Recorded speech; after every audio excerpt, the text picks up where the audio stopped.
നീലിയാട് വിമുക്ത ഭടനെ മരിച്ച നിലയിൽ കണ്ടെത്തിയ സംഭവം കൊലപാതകമാണെന്ന സംശയത്തിൽ പോലീസ്. ഒളിവിൽ പോയ ആളെ കോഴിക്കോട് നിന്നും ചങ്ങരകുളം പോലീസ് കസ്റ്റഡിയിലെടുത്തു. നീലിയാട് താമസിക്കുന്ന പട്ടിശ്ശേരി സ്വദേശിയായ റഫീഖിനെയാണ് കസ്റ്റഡിയിലെടുത്തത്. നീലിയാട് ആളൊഴിഞ്ഞ പറമ്പിലെ ഷെഡിൽ മരിച്ച നിലയിൽ കണ്ടെത്തിയ വിമുക്ത ഭടൻ വേങ്ങശ്ശേരി സ്വദേശി ഗോവിന്ദൻകുട്ടിയുടെ മരണം കൊലപാതകമാണെന്ന് പോലീസ് സംശയം.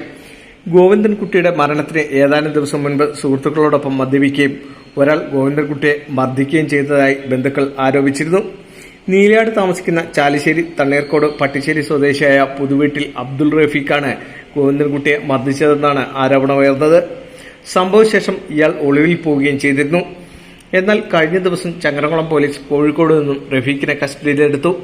ഈ മാസം 25-ാം തീയതി ഗോവിന്ദൻകുട്ടിയും റഫീഖും തമ്മിൽ വാക്കുതർക്കവും കയ്യാങ്കളിയും നടന്നിരുന്നതായും ഇതിനെ തുടർന്ന് റഫീഖ് 26-ാം തീയതി പുലർച്ചെ ഗോവിന്ദൻകുട്ടി കിടക്കുന്ന ഷെഡിലെത്തി മർദ്ദിച്ചതായിട്ടും മറ്റൊരു സുഹൃത്ത് ബന്ധുക്കളെ അറിയിച്ചിരുന്നു.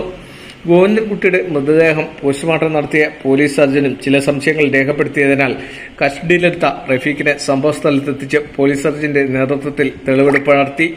പിന്നീട് റഫീഖിനെ നരഹത്യ കുറ്റം ചുമത്തി പോലീസ് അറസ്റ്റ് രേഖപ്പെടുത്തി. NCV news Edappal.